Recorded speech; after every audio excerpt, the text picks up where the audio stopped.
try it all you want, but when you stop at the intersection of classic hip-hop and culinary arts, you find Food Dope, the legendary podcast that personifies the culture through conversations with hip-hop influence, executive chefs, restaurateurs, and food influencers.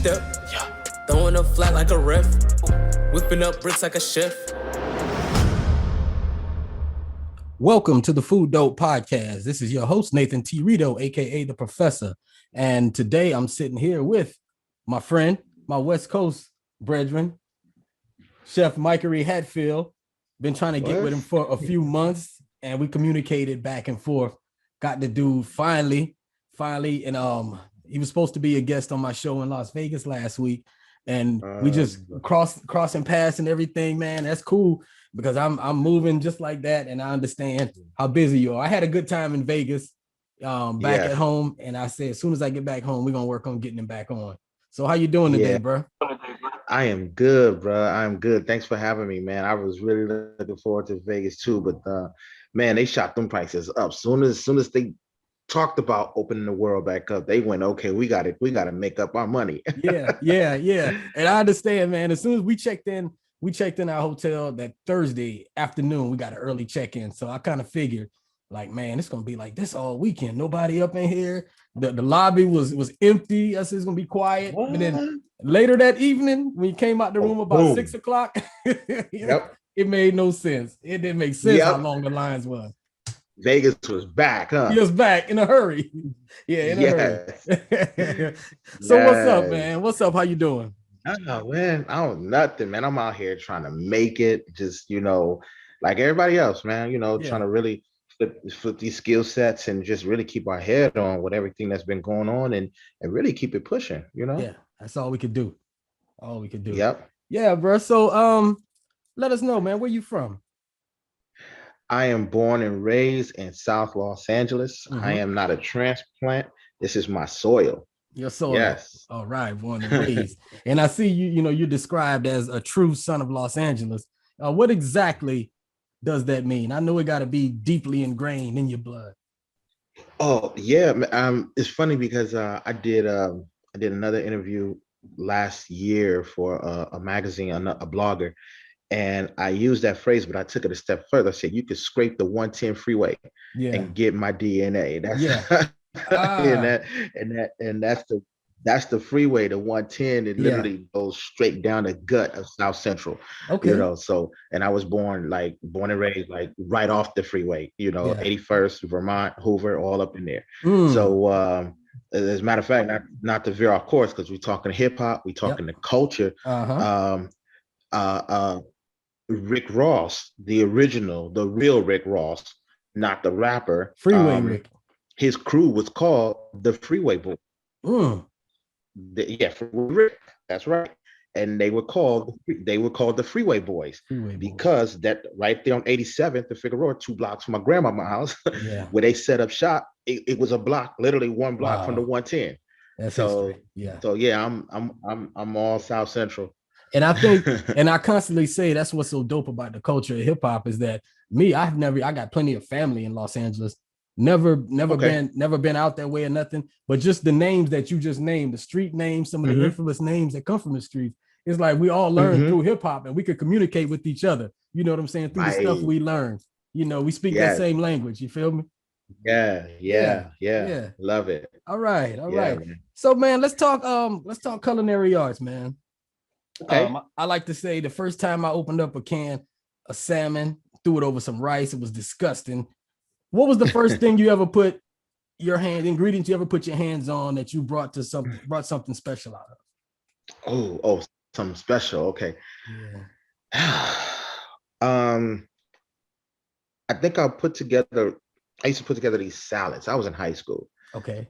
And still trying to play ball. So, you're trying to keep the weight, trying to keep the conditioning and everything. Right. And I didn't know then that I would make these humongous salads that were anything but healthy. Right.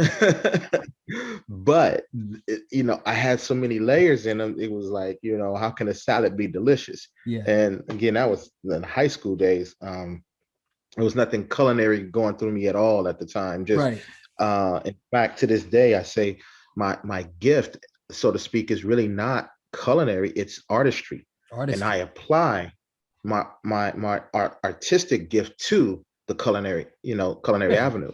Right. Yeah, because before, like Rakim said, it's music orientated. So when hip hop was originated, I figured that's where I'm going. Yeah. So I had a crew like everybody else, Yeah. doing demos back in the day in the 80s, like everybody else. Yeah. And yeah. then, after a while, I was like, oh, yeah, I think I'm gonna have to get some consistent checks coming in. Who you send your first demo Yeah. out to? Oh man, I honestly can't remember, but we cut it in the studio. And it's funny, the building, I don't know if the studio is still there, but the building is there, is right on Hollywood Boulevard. Okay. Literally right across the street from the Chinese theater. Yeah. Next door to the El Capitan, and I think that's where they filmed Jimmy Kimmel Live show right now. Okay. Yeah. We were right there in the thick of Hollywood, three cats from South Central. And we just knew we was about to blow. Just knew it. Just knew it. Yeah, I know how it is, man. I know how it is. I think I sent my first tape off. I had just moved to Atlanta from New Orleans, and I just started rapping the previous summer 1990 spring. Okay. So I moved to Atlanta the end of the summer, and I moved here and made my first demo. LaFace Records had just moved to Atlanta. Oh. So, and they were in the suburbs on the north side of Atlanta before they got that Outkast money and all that moved in the Buckhead. They were in the suburbs. That's the first demo tape I sent out, and they personally typed a letter thanking me for my demo, man. And they weren't ready for rap. You still got it, man? It's somewhere at my folks' house, man. I gotta find it. I have to find it. Dust it off, man. Dust it off. That's history. Yeah. So let me ask you, man. I always wanted to, as opposed to some of the negative stereotypes that we were always bombarded with about Los Angeles. Going back to the 80s on NBC Nightly News, all that negative stereotypes, what are the dope attributes of the city that you think? Man, I would say this, that's endless, to tell you the truth. And I want to keep it concise for you, but man, LA is a melting pot. It really is of different cultures. Musically, that's true. From a culinary standpoint, it's obviously true. It's in the difference, it's the second largest city. Is 9 million people here, 12 million people in New York. Well, what's the difference? The island is only so big, so everybody's condensed and really stacked up on top of each other in New York City, because there's only so much space. And here, we literally we invented that term, urban sprawl. You know what I mean? So that's why it takes so long to get, because the city is not only large in population, but the city is just huge. So, and I only bring that up because from one, we talk about these freeways, from one exit to the next, you hopping off the freeway or subway ride from one station to the next, you're gonna find something completely different. And when you come out here, because I know you coming, when you get out here, man, probably a Saints and Rams game, that'll be dope. And when you ride the train, you will literally see it. I'm gonna take you on the train, and every subway station, you'll know what neighborhood you're in just by the decor and the design of the subway station. It's crazy. So if you're coming up the red line and you're getting through Hollywood, you get in that little Thai town, you see all the little Asian influence. Then you get into another little urban area and you see all the little artistic stuff and all the little local artists that have their pieces up there. LA is just like that, from one section to the next. Yeah. Can't wait to visit, man. Can't wait to visit. Where'd you go to high school? Oh, all right. So I, like everybody else, especially in the 80s, you have this thing where you want to get out the hood. Yeah. So and I'm not ashamed of that. So I ended up at Westchester High School. Okay. Regina King was at Westchester High School when I got there. She was a senior. I was a sophomore. Okay. So to put it in context, with all the amazing things she's done back then in 1989, she was still Brenda. Still Brenda. Yeah. Man, she was still Brenda. But this oh man. And just seeing Brenda walking down the hall with her backpack was like, man. but but she was so cool, man. She was super Yeah. cool. She wasn't stuck up. She was everything you see her on TV. She was just down to earth. And her Yeah. mom even talked there. So yeah, Mm. she was cool.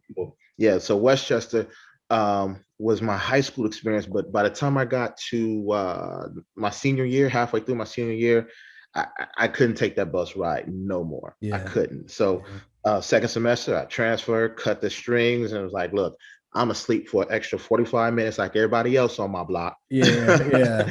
Now I'm gonna hop on that Normandy bus and get up to 108th Yeah. and go to Washington. So Okay. I went to where Yo-Yo went.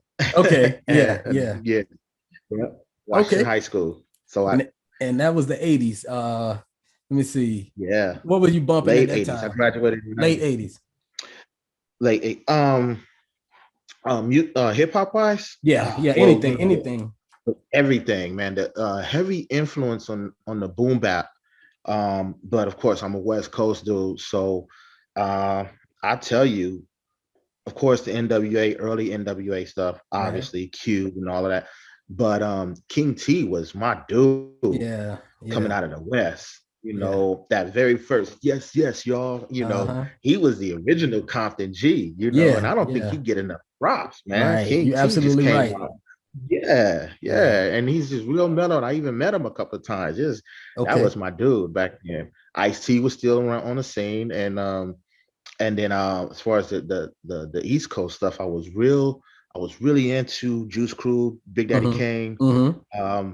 Cool G, Cool G. even more Yeah. than Kane. Yeah. Cool G, Yeah. the whole Queens connection, Man, KRS of I got a course. last summer I got a text message from Cool G Rap last summer, man. What? Yeah, yeah. Cause I wrote Oh, Daddy O from Sonic. I wrote Daddy O's book. yeah. So Daddy O Yes. texted me last summer, man, and he was like, I got somebody, I want you to talk to G Rap. I was telling him how easy it was to get his story down about doing a book and everything, man.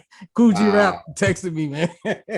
Yeah, Man. yeah, That's a cool story, man. yeah. Shout out And to Daddy especially O out there, man. Yeah. yeah, and it's funny because you mentioned the whole Stetson Sonic. I'm a huge Roots fan. You Mm-hmm. talk to me about my top 5 MCs, it's Black Thought, and then it's some other cats. Yeah. But Yeah. I'm Yeah. really big on the Roots. Yeah.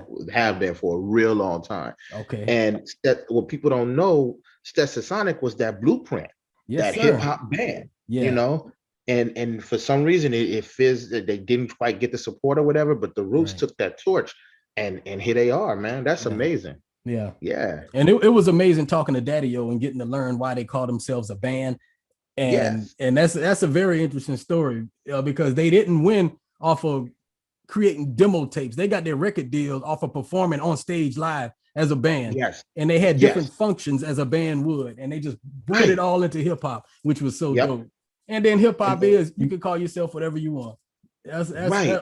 yeah. Yeah. But I think nobody was ready for that. That's unfortunate. Right, right. It was like, oh no, everything's got to go on somebody's box. If Yeah. you rap, then all you need is some dusty 45s and a microphone. That's all. Yeah, and No, we that's don't it. want to see. Yeah, no, man, Yeah. we are real musicians. Yes, sir. I Yeah. love that. Yeah. Now, how that cooking bug, who put that in your ear and at what age did you take an interest in it? Oh man.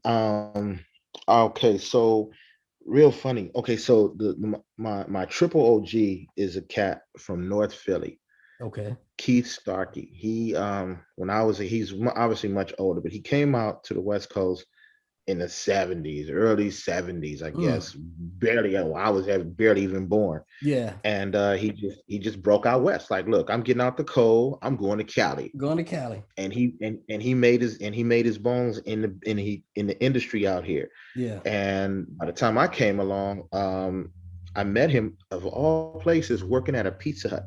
Now you probably remember back in the days, Pizza Huts were real restaurants. Yeah. We called them the Red Roofs. Yeah. So they had a whole salad bar. You can get a pasta. Yeah. So that was my very first job. And this brother was the general manager at the Pizza Hut. Now we don't know that he's a whole chef. We don't know this. Me and my best friend were working there. And I was going to Westchester High School.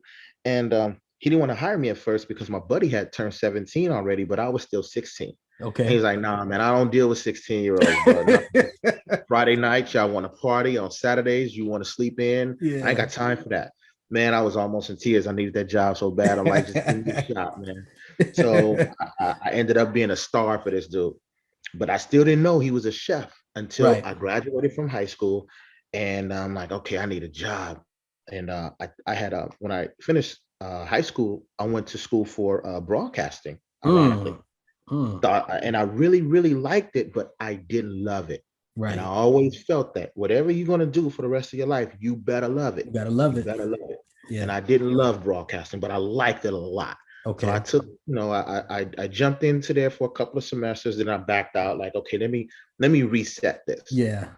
So while I was in that reset phase, I'm like, man, I need jobs. So Right. let me call up my Pizza Hut connection. But Yeah. he had already returned. So he was working at Pizza because he was basically burnt out from the Okay. Marriotts and hotels, Yeah. which I learned later in life. That's exactly what will happen. Mm. So he took a cake job, single dude. Yeah.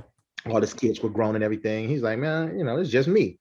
So he took a cake job at Pizza Hut for a salary, but then after a few years, he went back into the Marriotts. Okay. And so I dialed him up, and he's like, man, look, come see me. I'm over at LAX. I'm like, what you doing over there? You know Pizza Hut over there. Yeah. And I walked in his kitchen, man, and it was the first time I ever walked in a real kitchen, a Yeah. real commercial kitchen. Wow. And it's this brother, like 5 feet 7 inches, standing in the middle of the kitchen, just like on Ratatouille, little dude, just Yeah. running things. Yeah. Little brother. Yeah. In a whole kitchen full of Latino brothers that's just like on point. And he didn't hire me as a cook because I didn't have any experience. He hired Yeah. me as a food runner. Mm.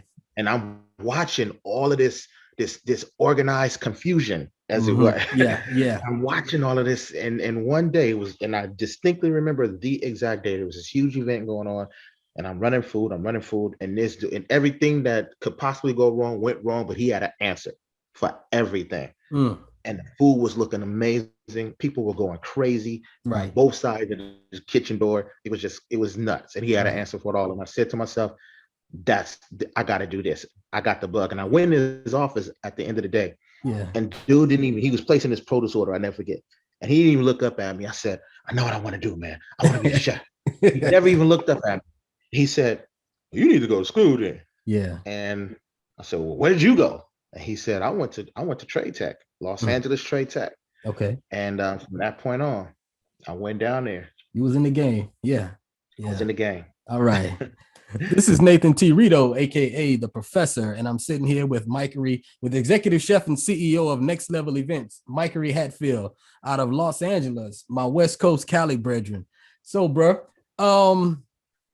let's talk about your culinary school experience. Was that experience something more difficult than you thought it would be? Did you feel you were going to breeze right through it, or what were your expectations and what was the reality? Okay, I definitely didn't think I'd breeze through it. Because here's the thing, I still had Keith. I was still working in that kitchen. Okay. So I felt like I had a leg up. I had a huge head start than most of my classmates. Right. Because they supported me so much at that job. All the classes that there were no night classes. Okay. So they adjusted my schedule and said, well, look, you switch with Carlos and you come in at 1:00 and you be the closer. Yeah. And Carlos was happy because he got tired of working the night shift. He went back on 5 a.m. with all his boys. Yeah. So he looked at me like, I'm glad we found a sucker. But it worked out. It really worked out. So I'd be in school in the morning, and whatever I learned at school, I can come to the kitchen because I'm in the kitchen by myself at night, and I practice. Okay. Yeah. Dicing onions, practice. Making cheesecakes, practice. And then all they wanted me to do is just clean the place up and be ready, have it ready for the AM. Yeah. Prep all night, clean up and practice. So it worked out really well. Yeah. Yeah. I like to just throw stuff out randomly too. So it might seem random, but it's all gonna be. I've heard so much over history of coming from Los Angeles about Uncle Jam's Army. Oh, what's up? What was up with Uncle Jam's Army? I give you 6 words. Boom, boom, boom, Boom, boom, boom. Yeah, yeah, That yeah. was Egyptian Lovers Jam. Egyptian lover, yeah. And Boom, boom, boom. yeah, and my Yeah, beat goes boom. man. We used to be in my Big front Slur. yard, man. Front yard with the cardboard Yeah, and everything, with the Egyptian lover playing, yes, getting it, man. that Getting was it. And it. I hate it, man. I could never get into those jams, man, because I was Mm, it was 18 and over, and I was like 13, wasn't he right, barely 13? right. But so much came out of that, man. It Yeah. just to this day, and obviously that was the precursor for the Wrecking Crew, Mm-hmm. and then which of course where Dre came from, Yeah. and it was just one wave after another. And it wasn't just Egypt, it was just the individual brothers like Gemini and these brothers you hear cutting up on the radio on K-Day Right. back in the days on Yeah. Saturday nights on the Yeah. Mixmaster shows. Yeah. So it's like, man, Uncle Jams. So for cats like me that was in junior high, you can't go to the sports arena, you can't go to World on Wheels, you can't get in none of these places because you're not old enough. But you can hear it on the radio, and you know what we did. We get those cassettes, Yeah. put Yeah. tape on the bottom, Uh-huh. Uh-huh. and I done taped over many Many oldies, things. man, and man had my father hot. Man, Yeah. I done taped over some temporaries, Yeah. so, Yeah. so you name it, but I had to get those mixes, man. I had to get them. I had to. Had to get them, man. We were coming of Uh, age and we had to have it. you told a funny story. I had a funny story. I had it on tape and talking about it's two cassette tapes. I wish to this day, just just like your LaFace letter, Mm-hmm. a young 16, maybe he was 17 at the time, a young 17-year-old LL Cool J Wow. performing live on K-Day at World on Wheels roller Mm, rink over in Midtown Los Angeles. right. He performed live. It was his first album. And of course, he was doing I Can Give You More and all that, Yeah. right? Yeah. I literally had that whole performance. I was glued to my radio Friday night, 1580 K-Day, and I Yeah. hit that record. I had LL's whole performance. You know how much I could get for that? It's distorted, it's Yeah. everything. Yeah. I'm at school planning for my crew, like, yeah, I had it to this day. And another tape that I had that would probably be even worth even more. Uh, they didn't really touch on this in the movie, but Dr. Dre, man, a, Mhm. the dude was wicked on the Yeah. tables, man. Yeah. The dude was, I mean, before the dude was just like insane. Yeah. And his hustle, he would make these mixtapes and sell them at the swap meet. Is right over here. I live in Gardena now, and there's a Okay. swap meet over here called the Rhodium, open air swap meet, and he wouldn't physically be there. He dropped. There was a little record store in there, a little record booth where you can buy your mixtapes or your oldies, and you can buy a Dr. Dre mixtape. Nobody really Mm. know who Dr. Dre is. Okay, yeah, yeah. On the streets, you kind of hear the name. Oh yeah, yeah, yeah. Give me Yeah. one of those. $20 done. Yeah. And I had one. Yeah. And to this day, man, who know? And it was a hot mix, man. Yeah. I was not. Oh I heard man. now I heard DJ Quik was pretty monumental in the mixtapes at the swap meets also early on. Like I came He out followed this.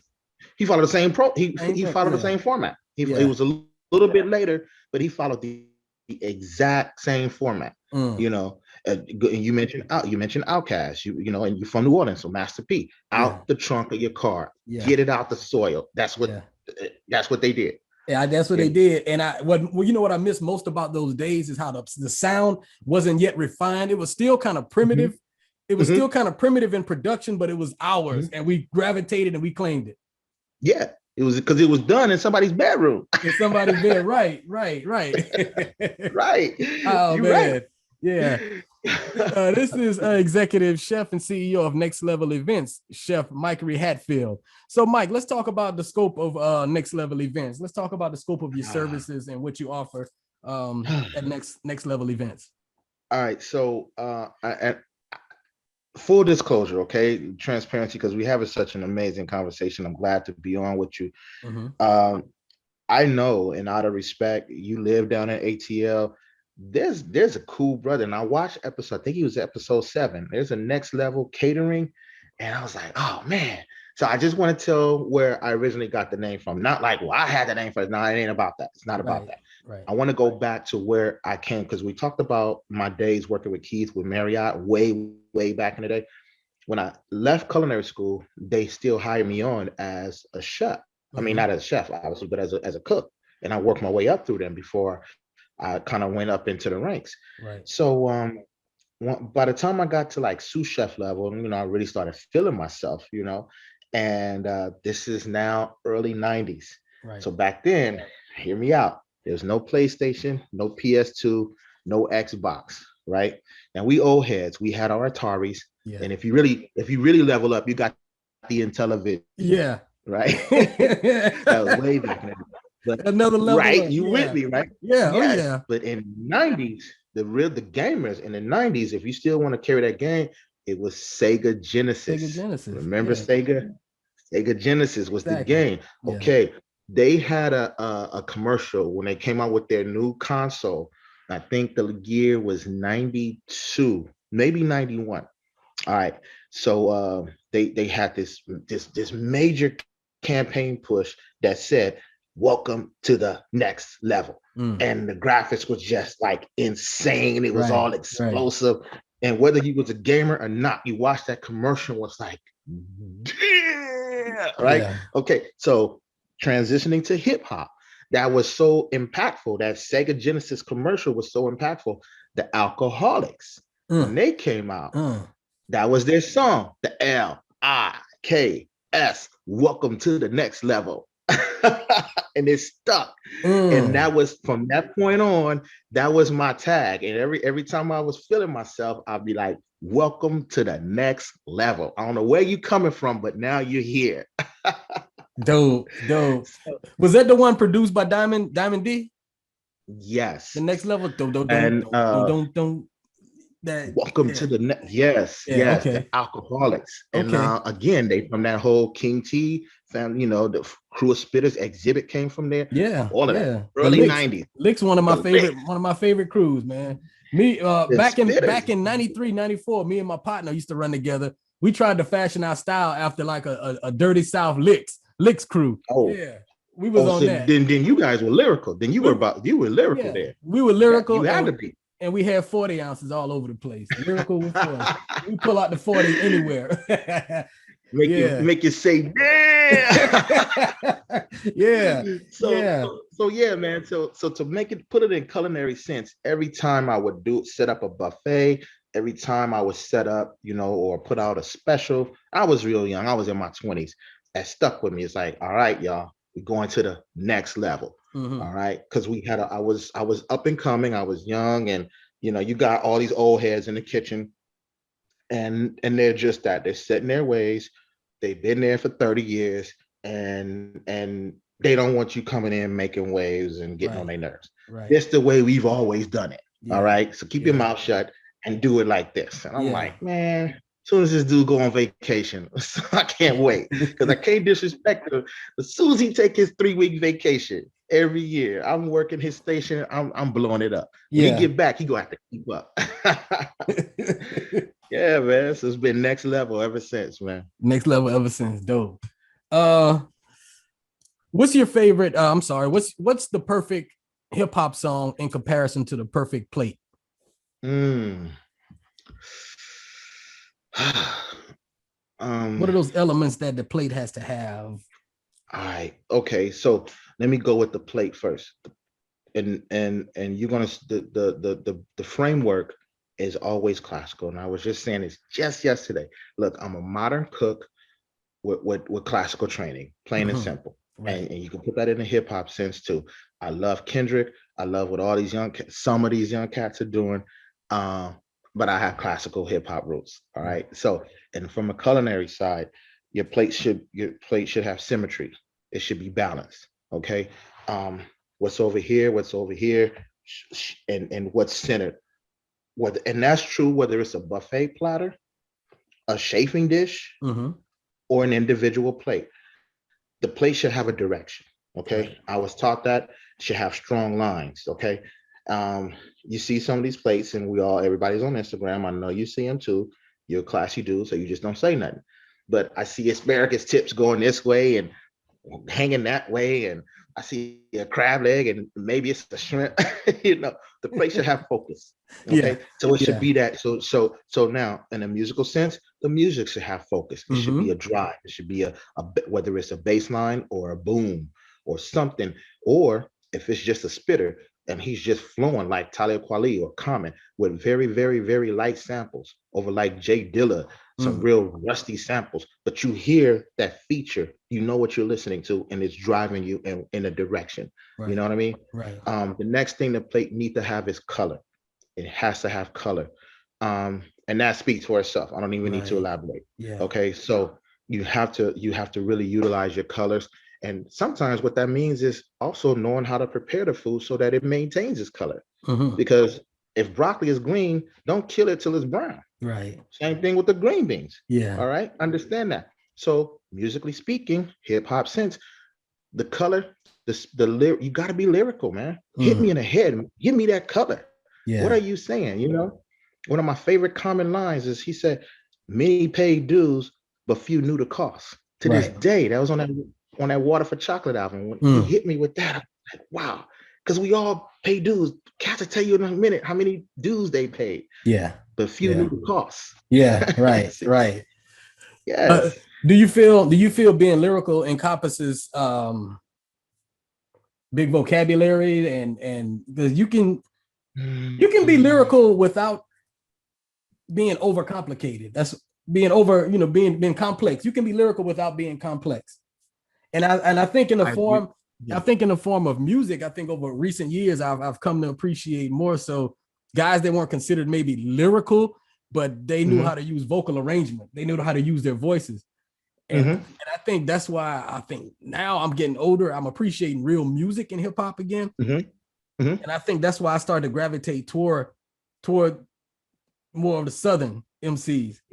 Because they didn't have the budgets to do this and do that at the time. So hell, they learned how to use their voices. 8Ball and MJG, listening to 9mm Boys, man. I say that's just like a jazz record, man. The way their voices go up and down. Think about notes on sheet music. The cadence. Yeah. Yes. Think about that, man. Yes. Yeah. Man, that's I agree with you 1,000%, brother. I'm glad you made that point. But in addition to, well, first of all, let's stay on the South because that's why everybody fell in love with Outkast. I mean, they are super lyrical, both of them. They are lyrical. Yes, sir. There was nothing ever complicated, but they had mad cadences. Yeah. And they had wordplay. They had crazy wordplay. Yeah. Okay. And that was the first thing as you were asking that question. I'm like, well, we already in ATL. Let's stay there. That's what we love about Dre. But Dre and Big Boy. They bought that. And the Goody Mob too. They bought that. Yep. Okay. But Black Thought, I said again, I'm a huge Roots fan. Black Thought did a J period mixtape.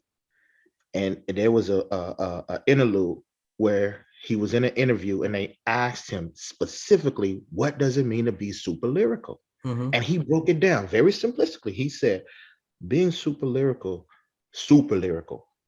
means it speaks to your ability to reach back and understand and speak to whatever came before you. It doesn't mean you know every verse, every this, every bar, but you can make a connection. And it made sense to me. Yeah. And then, so by him saying that, it was the same thing as you saying, does it have to be all overly complicated and vocabulary extended and all? Because we went through that phase in the 80s, you know, with all these crazy big words. Cats had the thesaurus out. Yeah, yeah. But but everybody knows it was never really about that. Right. You know, everybody knows that. And so yeah. I think by that rationale also, man, I kind of look back too, when you go look at the old classic battles, the Cold Crush against the Fantastic. I can look at that stuff, man, and I'm rocking with it. And you listen, their lyrics aren't complex at all, but the way they rocked it, that's what hip hop is, the way you rock it, whatever beat you're given in that moment. So people like to throw this, he not flowing, he ain't flowing, she ain't flowing. Listen to what they saying. Listen to what they saying. Truthfully, in my opinion, nobody ever flowed. Rakim was the only person that just flowed. But that doesn't necessarily mean a lot of other people couldn't be great lyricists. And the stuff Rakim said wasn't overly complex. It's just the way he said it. And Right. like That is Daddy-O true. told me, Rakim just had a level of precision that a lot of people weren't used to Yeah. at the time. Yes. Yeah. Yeah. I love that you said that. Yeah. To that point, you know who is destroying the game right now, and she has been for several years now. And this is sister right out of North Clip. Yeah. Rhapsody is it Uh, Rhapsody? rap Yeah. Rhapsody is Yeah. killing it. When Ninth Wonder first brought her out, right after Little Brother went their way, and he brought her out on a mixtape, I went, whoa, She Got Game was the mixtape. Yeah. And that was her first mixtape, She Got Game. And she Okay. got game. Yeah. Yeah. And you talking about cadence, you talking about flowing, you talking about lyrics. It's all of that. And at the same time, it just makes sense. You don't need a whole bunch of, but like you said, if I add all that in a culinary sense, then what you're telling me is, okay, chef, I don't need all these heavy sauces. Right. I don't need all these spices everywhere, right? Yeah. Chef, let me taste the food, all right? Give it a nice little crust, and then bring it back, and then maybe put a little sauce on a plate, a little swoon on the side. Yes, let the food speak. Let it speak. Yeah. That's what you're telling me. That's what you're telling me. And I get it, bro. All right. You feel me? Yeah. Oh man. I was listening last night. I'm listening to UGK Woodwill. And I'm listening to it, man. That's one of my favorite tracks. And just like you said, it's all this other stuff going on, but underneath the track, you're hearing the tambourine. You're hearing the rhythm from a tambourine. How many people pay attention to that? And that's just like you said, I'm eating my food, leave all the other stuff alone. I'm paying attention to this tambourine slash whatever it is I never had before. I'm paying attention to that thing right there. And that's my appreciation for where the music went and where it came from. Yep. I love it. So what you just put to my mind, people have, just like people have music, they have literal palates, and all of our palates are not the same. They have to be developed. They have to be trained. That's why we have family that will tell you as soon as you get through the house, okay, I don't know what you got in that Tupperware dish, but I ain't eating no blah, blah, blah. They tell you, right? Man, you ain't even got out the car yet. I don't know what you done, what you done seen on TV, but I ain't eating this and I ain't eating that. Okay? You all got, because the palates are simply not developed, And I have those same family members, a couple of them that, I had to put them to the side. I said, look, it's just me and you here. Okay, nobody hear you scream. You go taste this. It's just me and you. Just like, all right, fine. And now and every now and then, whenever they on the West Coast, you go make me that. Yeah, man, I'm gonna make that. Yeah, man. So that's cool. That's cool. Developing the palates, and it's the same thing with your musical taste. See, you gotta develop, and I've found, I think you touched on this earlier, as I've gotten older. I've always appreciated music because, I was born in the 70s, grew up in the 80s. I appreciate music in the historical context of our music, but in a hip hop sense, when I was there at the second wave of hip hop, the second generation. The Run DMC, the Boom Bap, and the Cold Crush, all of that. I was there for that. So it was strictly 2 turntables and a mic. Yes, sir. So we were conditioned, you don't need all that. But then it came back, whether it's, again, Daddy-O and Wise, Stet, Roots, or even Dre out here with the G-Funk. And we were and me and somebody just had this conversation a few nights ago. Dre has always been insistent on those. If you go back to those old NWA albums and look at the credits, there was Stan the Guitar Man. Stan the Guitar Man, playing them bass lines and playing them grooves for Dre. And what was the other one? Big Bass Brian. Big Bass Brian. Brian, yeah. and then even DJ Yella on the drums. On the drums, he can actually play real drums, not just 808s. They even had an interlude where he's like, man, get his food. Give this nigga some sticks. Yellow. Dre was always about that. But then you mentioned Quik. And it's funny you mentioned Quik because somebody, I forgot who it was, or somebody on the East Coast, and they were doing an interview and they mentioned Quik. And they said, hold up. And the interview had nothing to do with Quik. But I guess they mentioned a song, and I'm sorry right now, I'm drawing a blank, man. But they mentioned one song that Quik happened to produce, because he does mass production, everybody know it. And he said, oh yeah, DJ Quik produced that. And the conversation kind of took a turn on Quik just for a quick second. And dude was like, yo, I'm in the studio with this brother. And I show up early. And I get there and he's in there by himself, just him and a cloud of smoke. Yeah. Right. And he's like, and I'm watching this dude through the glass. And he'll play something on the keys and he rocking it. And then he'll get off that. Yeah. And he'll get on some strings. And then he'll get off that. And then he'll get on some beats. And then he'll go back. And then he'll play what he just did, you know. And I imagine Prince did the same thing. Right. You know. But people don't, they hear DJ Quik, samples and rhymes. Right. And the dude was just so brilliant on the music. Yeah. You know, on the music. Yes, he was. Man, this conversation. Oh man. I'm sorry, man. I know. You hit me with some stuff, man. You hit me, professor, hit me right man. back. You hit me right back with the finals. All right. First concert you ever went to? Oh, okay. First concert. Not hip hop concert, just concert? Concert, period. Yeah. Okay. The Budweiser Superfest. Remember those? I remember those. Man, I think I was about 8. Had to be 8. I remember for 2 years, I could barely see anything. It was at the Rose Bowl. Okay. I could barely see anything. The whole family was there. Everybody had tickets.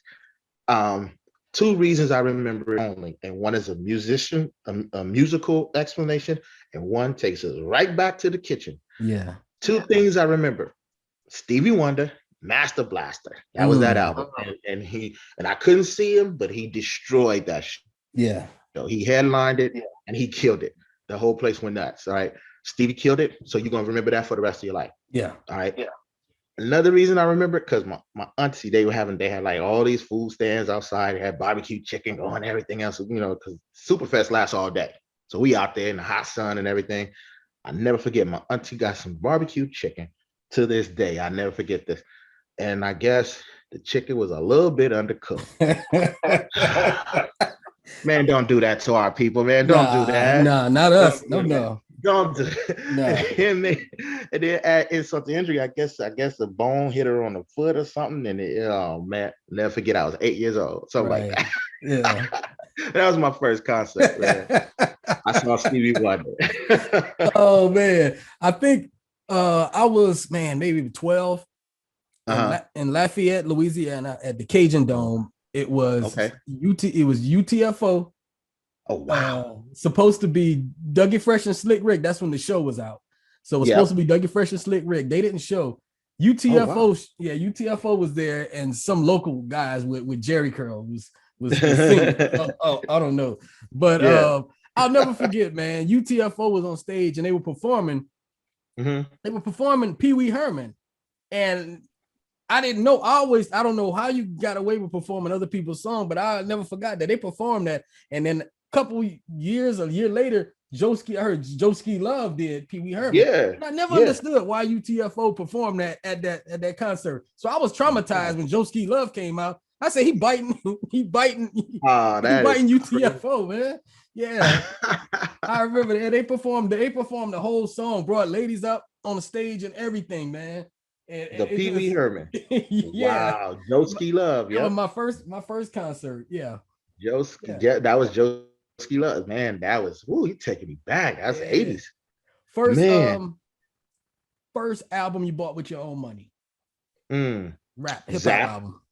Oh, you're gonna say Zap. Yeah, what's the first hip hop album? The first hip hop album.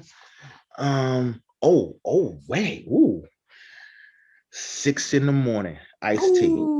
Yes. Yeah. And I bought it, and it was a dub. I bought it at the VIP Records. Everybody always hears Snoop talk about the VIP. Yeah. VIP Records, and I'm glad he talked about it because that's the only one left. But in every pocket, in every corner of the city, it was a little chain of VIP Records. Yeah. People don't know. So we had one in South Central. Actually, we had 2. One on Florence, in Vermont, like a block away from where Rodney King, well, not Rodney King, but Reginald Denny got snatched out the truck. Right down from Florence and Normandy, a block over in Vermont, there was a VIP Records. And my buddy, who was our DJ, he bought his first Dr. Dre vinyl out of that VIP. It was a record called Surgery. by Dr. Dre. It had the white album jacket and the purple letters and the everything. purple, I remember pinkish, that. lavender. Yes, Yeah, I yes. remember that. My cousin had that. Yeah, I remember that. Dr. Dre. And there was a VIP on Manchester and Western.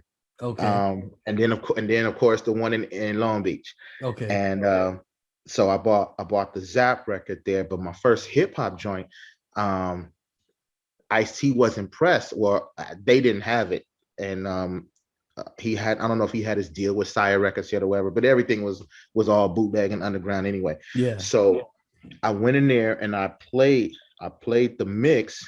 It was a mixtape, and I played it for the dude, the DJ that was spinning at the record store at the time. I'm like, man, I gotta have this. I know you got it. Yeah. He's like, man, that's not even on vinyl. That's not even out. That's all he kept saying, like, shoo me off, because I was like 14. Yeah. Like, man, that's not even out. You can't buy that. I'm like, man, you can. And dude, like, look like, you know, if his 1200s wasn't there, he probably would have put hands on me. Right? Yeah. He was probably about 17, 18. Yeah. You know, like, look, man, you little clown, you know, you better get up out of here. Get up out of here, please. I was not. I said, I gotta have this. 6 a.m. And then later, Ice-T re-released it on his, I think on his Rhyme Pays album or something, on one of his later albums. He did a full length version, but that first version with that little DMX drum machine, I said, I gotta have it, and I bought it. He dubbed it. And he put it onto a whole mixtape, and he said $15. And I'm like, that's what I bought. That was the first, and it was a cassette. Yeah, dope. I think I got first thing I bought with my own money was LL Bigger and Deffer. Oh yeah, my own money is bigger and Deffer. Yeah, yes. And you know, man, I like to say that experiences and memories I always relate back to hip hop and the nostalgia of it all. I could actually remember the first, I think going back to 85, 86 maybe. Me and my buddy lived in my neighborhood. We were probably 12, and he had an uncle that worked at a radio station, and his uncle called him, didn't have cell phones, of course, but called him. I was hanging out at their house. He called him and said, "Hey, I got a new rapper that's coming out. I got his album. Why don't y'all come pick it up?" And man, it was 3 of us on one bike. You know, one's on the seat, on the handlebars, one is on the back on the street, and one of them is on the. Man, we rode a couple of miles crossing the interstate to go get them to his uncle's house and get that album. Man, I never forget. It was Radio LL, and it still had this. It had the gold stamp on it that said for promotional purposes only. Promotional use the radio only. Stations get, and we had that. And man, imagine going back as 12 years old and going back and putting that on for the first time. You hear how big those Rick Rubin beats and those tracks sounded, man. That was phenomenal. That was phenomenal. Man, look, I remember, and a very similar story, man. I remember when I first heard the original Rock the Bells. Yeah. Where it was just L just destroying the lyrics. It was nothing else but that boom, boom, boom, boom. Yeah. And he was just going. And it wasn't the guitars and that remix. It was none of that. It was just him and I was so in love with hip hop at the time. That's what I wanted. Because I first got a taste of that from Dr. Jekyll, Mr. Hyde. That lyric, that flow where that predated Run DMC. Yeah. So but they didn't get a whole lot of play. You know, I just got snippets of it. Yeah. Right. So I got pieces of it on Friday night, Saturday night, listening to Uncle Jam's mixes. Okay. You know? Okay. So I wanted to hear that flow, and L was like the first dude that's like, there's no hooks. There was no song. There was no catchy. It's just me. And I'm gonna sock you in the head, and I'm gonna hit you in the head again, and I'm gonna hit you in the head again. Yeah. And the song was so long. I was in the car with my pops, and we were coming home, and the song, by the time we got to the house, the song was still going. Right. And I literally said, let me sit in here. I'll lock the car, Dad. I promise. Yeah. I had to sit in the car to finish hearing that song. Because that was the first time. It was like, okay, it was like I said, it wasn't a formatted song. Right. It was just him. Right. Yeah. I said, that's the pure form of the drug. That's what it is. That's what it is. Yeah. Oh, crazy, man. Now you were also on Food Network. Oh yes, That's yes, Cutthroat yes. Kitchen. Yeah. Cutthroat Kitchen. How was that All experience, right. man? Okay. The first time it was not, it wasn't. Um, one of my former sous chefs, I guess he got wind that they were. I mean, this is LA. That's what we do here. Right. You either work on one side of the camera or the other side, and most Angelinos that are not transplants that come out here to be rich and famous, most of us work on the side of the camera you can't see. Right. you know, Right. because you know what, we paying bills and we moving, we making moves. We Right. ain't, we're not trying to be whatever the next nobody. We trying to Mm-hmm. get it done. So he got wind that they were doing casting for Cutthroat, and this was in 2015 or something like that. And I was running a hotel at USC, and he told me, and the only the only competition show at the time that I even respected was Chopped. Okay. So I said, if I can't do Chop, and I was preparing to fill out the application to be considered for Chop. And I said, if I can't do Chopped, I'm not going to be on nothing else. First of all, Hell's Kitchen, all them other shows, I ain't got time for that, because that's weeks and weeks and weeks where you got to be off work. I got a job, Yeah. and whatever show I do is got to be one and done. You in, you out, you Yeah. did it or you didn't do it. So to me, that was Chopped. That was the real deal. Here's Okay. a basket. Can you cook or can you not cook? Plain and Yeah. simple. I said, and that's the lane I want to be in. I want Yeah. to be judged on my cooking and my ability to create. Right. All right. Then this Cutthroat thing came along, and I watched it, and I'm like, man, look, I don't want to be. I'm not trying to be a part of no circus, no gimmicky Yeah. this or that. Yeah. I went in with a bad attitude, and then when I got there, it was a Halloween episode, and I didn't know till I got there, and I was like, okay, now this is dumb on top of stupid. So it was just a Yeah. bad day all around. Yeah. But when in the culinary aspect of it, I went there to do it. I wouldn't go back out. So I got in on the first round, and like I mentioned, it was a Halloween episode, and you see in the premise of the show, you could sabotage each other. Yeah. So the first round, there was all four of us. He come right out the back, like whoever gets this auction can sabotage everybody, not just one person. Right. So the little girl won the auction, and she, in true form, and it was a Halloween episode. So he said one person gets to be the chainsaw victim. So they gave him a straight jacket with the one arm taped behind his back. Right. The next person gets to be a mummy, so they wrapped her up all the way up to her wrist. You can't use a knife like that, Yeah. right? Right. Right. So that was her challenge. I said, and the third person has to be Frankenstein, and that was me. And Mm. so they gave me this big old helmet to put on top of my head, and you got to do all your cutting and chopping on top of your head. Right. I managed to actually get it done, but the problem is I got eliminated because the dude next to me, who had a horrible dish, he bought immunity for himself. Okay. All right. So I get eliminated, long story short, but the technical people said, somehow, some way, we got to get this dude on here. So they did a redemption show a year and a half later. Mm-hmm. I went on there. I didn't spend a dime. I didn't auction. I didn't sabotage nobody. They start you off with 25K, and I walked out of there with 25K loss.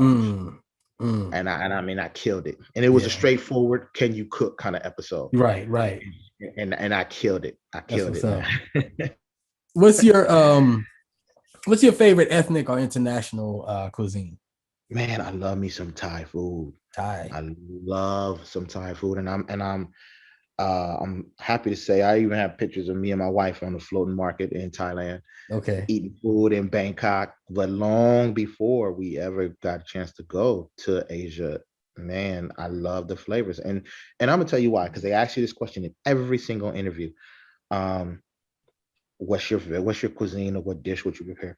And here's why, because earlier we were talking about the framework of a plate. Right. And again, classically speaking, the plate needs symmetry, but it also needs color. Mm-hmm. It needs massive flavor, obviously. It needs some height. You can capture all of these things in one Thai dish. It doesn't have to be anything specific. Absolutely right. Because the cuisine is so vibrant. Yeah. Airline chicken breast with mashed potatoes, you got to really work to make that pop. Yeah. Yeah. See, so I love it, man. Okay. This is the Food Dope Podcast. This is your host, Nathan T. Rideaux, aka the Professor, the curator of culinary dopeness. And today I'm sitting here once again with Chef Mikery Hatfield of Los Angeles and Executive Chef and CEO of Next Level Events. So, Sure. Chef, let's go into your own style of cooking.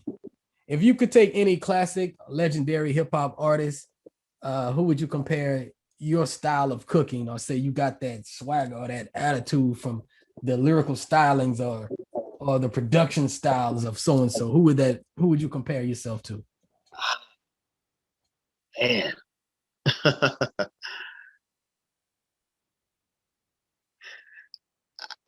That's a hard one, but I'm gonna have to narrow it down because my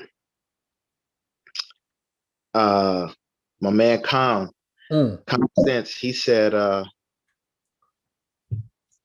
still doing this like Dude in Wild style, whether on some surf and turf ish or thug style. Yeah. So he said I can hit you either way I'm coming, I'm gonna get you. And then you can think about it. I think that sums it up for me. Yeah. And then in terms of, and I like how you put that, the lyrics over the production. Some artists or some spitters, you think of them, you automatically think of a certain production. Like again, Little Brother, you think Ninth Wonder, Guru right away, that's Premier. Pete Rock. I mean, CL Smooth, that's Pete Rock. You see, right. but Common has blazed Jay Dilla's tracks. He's blazed No ID tracks. Yeah. And then Kanye came along after already made history. See, but then he still blazed Kanye too. So yeah, sure did. See, so it doesn't. So he rides the tracks. It don't matter. It doesn't matter. So I think that's gonna and that's my style. So I'm gonna bring it to you, and it could be at the W, Hilton. I don't know if you can see this, but I'm still rocking these tags that say Lux City Center Hotel. That's the hotel directly across the street from Staples Center. Okay. That was my last, and hopefully forever my last corporate job. That's where I was on March 27th, 2020. Okay. And haven't been back. And Next Level Events, obviously my catering and event business, I formed it in 2018. The whole Next Level branding, obviously, I told you, we talked earlier, I've been doing that throughout my whole career. Right. But realizing the Next Level Events, catering and events company, I literally formalized it in 2018. Okay. But sort of like a slow rollout kind of thing. Yeah. Okay, I did a few events here and there. I did some catering. But COVID was like, no, we live. And that's how it shook up the world. Like Ali said, I shook up the world. COVID shook up the world. Yeah. You go sit at home, you go wait on them, or you go. And we stay on go. That's the culture. That's some hip hop shit right there. Yeah. Stay on, right? Man. Stay on. Yeah. I'm thriving. Since COVID happened, I've been thriving, man. And I see you too, bro, making moves. Man, I done created podcasts. I done developed a social networking app for the podcast industry. This is what I'm doing instead of walking around worried about what other people wearing and not wearing and what other people doing and who just got out of office and who doing this and that. I've been creating, bro. Thank you, bro. And I'm right there with you, man. For sure. 1 year, it's been crazy. And I had a couple of people name, even my wife was like, why is it wearing them jackets? I said, okay, it's if you understand branding, I'm working this. What's up, brother Damon John? The Fubu brother, he's on Shark. I'm listening to his audiobook, The Power of Broke, and man, again, and he's from our culture. He's hip hop culture, Queens, New York, early 80s. He's from the culture, hip hop gear. He gets it, and it's and that street level culture is about getting it from the dirt, and what you're gonna do with it, and everything everything becomes an asset to you, somehow, some way, and so and I don't rock these jackets. I have plain jackets that I wear that just say Mikery Hatfield because I'm obviously waiting to get my next level tags, and then I'm really off. You really can't tell me. Yeah. But in the meantime, I still rock these, and I'm gonna tell you why. Here's why. Because a lot of these homes or these events that I go to is 10, 15 people, whatever. It's an amazing occasion for them. It's another day at work for me, but I'm still bring it every time. Right. But here's what I was explaining to my guys. What you guys don't realize is they see that on there. They may not say nothing to me, but when they're retelling their experience, they're going to literally say, you know what? Me and my wife have always wanted to stay in that hotel and couldn't afford it. And now we got the chef from that hotel in our house. Yeah. Making jambalaya and lobster and Chilean sea bass or whatever. Yeah. Chef from that, he had it right there, and I because I've seen people's reaction because they want to know, So yeah, I thought an Instagram chef said something. I don't know. Yeah. but I really do this, I really feel you. do. Yeah, I feel you. Chef, I'm gonna go ahead and let you close us out, but I gotta take care of this real quick because I always forget. I can be reached at the Professor 73 on Instagram or at Food Dope Podcast. That's at the Professor 73 and at Food Dope Podcast. And also, if you would, please go take a listen to my other production. It's called Players from the South. It is hip hop's first scripted podcast series, audio drama, and that's Players from the South with a Z, and that's on all the podcast platforms. Get it, bro. Get it. Yes, sir. Go ahead, Chef Mikery. Go ahead and close us out with Next Level or whatever you got going on. Let them know how they can reach you, how they can find you. Yes, sir. All right. Man, you plugged this really well, but I would tell y'all, look, Have Knives will travel. So if you in the ATL, I got you. You in Florida, I got you. We can make moves. I've done events in Vegas, strictly here on the West Coast, but anything can be done. Okay. Soon as we wrap this podcast up, I'm going to start collecting all of my materials. I'll be out in Coachella, which is literally a whole 2 hours outside the city. Okay. But my sister's flying out from the Bronx, and she wants Chef Mike to do his thing for her event, and I'm on my way. So the next stop could be you, but it'll definitely be the next level. Hit me at 213 on the gram, Chef Mike 213, and we will take your event to that next level. What's your website? You have a website? It's under construction, but you'll be the first brother to know it when it's ready. And I'm gonna put that information out there, Chef. Thank you, man. Thanks for having me, man. This was like way beyond anything I expected, bro. Yeah, it's therapeutic for me too, man. Because like I said, I'm listening to music every night. I go in my lab, which is my garage, my Bluetooth speaker, and I'm listening to something, and I'm like, damn, I ain't got nobody to talk to about what I just heard, and it's coming out this speaker. Oh man. One quick note before you go. Yeah. All right.